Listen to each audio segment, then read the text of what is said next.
Καλά δεν προλάβαμε να πούμε την προηγούμενη εβδομάδα ότι τα ρωσικά βορβαριστικά αεροσκάφη Sukhoi 34 έχουν αρχίσει να αυξάνουν τις εξόδους τους στα μέτωπα της Ουκρανίας και να επεκτείνουν ακόμα περισσότερο το πεδίο δράσης τους,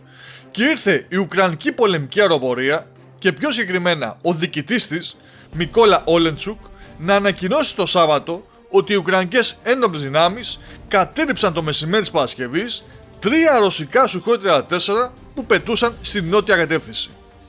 Μια είδηση που αρχικά την εκλάβαμε με αρκετή δυσπιστία και με πολύ μεγάλη επιφύλαξη, μέχρι που την επόμενη ημέρα, 24 Δεκεμβρίου, παραμονές Χριστουγέννων, ήρθε και η ρωσική πλευρά να ανακοινώσει ότι τα συστήματα αεράμινάς της κατέριψαν 4 ουκρανικά αεροσκάφη, 3 Sukhoi 27 και ένα Sukhoi 24 στις περιοχές Σιροκόε, Οντάροβκα στον τομέα της Ζαπορίζια και στην Γκριγκόροβκα στον τομέα του Ντνίπροπετρόβσκ. Κάπου εκεί αντιληφθήκαμε πια ότι έχει ξεσπάσει μια σοβαρή μάχη των Ουκρανικών και των Ρωσικών δυνάμεων στους ουρανούς της Ουκρανίας. Γίνεται στην κυριολεξία ένας χαμός, με την Ουκρανική πλευρά να ανακοινώνει και πάλι σήμερα το πρωί ότι κατέριψε άλλο ένα βορβαριστικό Sukhoi 34 καθώς και ένα μαχητικό Sukhoi 30, ενώ από τη ρωσική πλευρά μόλις πριν από λίγα λεπτά ανάρτησε την ημερήσια έκθεση που δίνει στη δημοσιότητα και λέει ότι κατέστρεψε ένα σταθμό ραντάρ που ανίχνευε χαμηλές πτήσεις και 2 οκτοξευτήρες του γερμανικής κατασκευής αντιαεροπορικού συστήματος IRIS-T.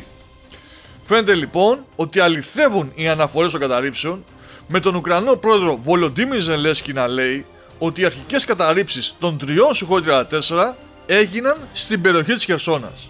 και τον εκπρόσωπο της Ουκρανικής πολεμικής αεροπορίας, συνταγματάρχη Γιούρι Ίγνατ,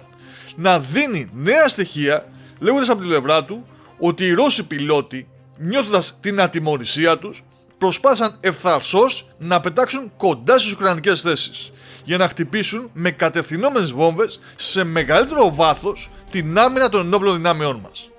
Και συνέχισε λέγοντας ότι οι Ρώσοι συλλέγουν τώρα πληροφορίες προσπαθώντας να ανακαλύψουν πώς κατερρίφθησαν τα ρωσικά αεροσκάφη, ποια ήταν τα μέσα που χρησιμοποίησαν οι Ουκρανοί, και προειδοποίησε μάλιστα πως ό,τι συνέβη σε εκείνη την περιοχή μπορεί να συμβεί και σε άλλες περιοχές, καθώς τα ουκρανικά συστήματα αεράμινας που τους έχουν δοθεί από τη Δύση μπορούν να βρεθούν σε διαφορετικές περιοχές του μετώπου.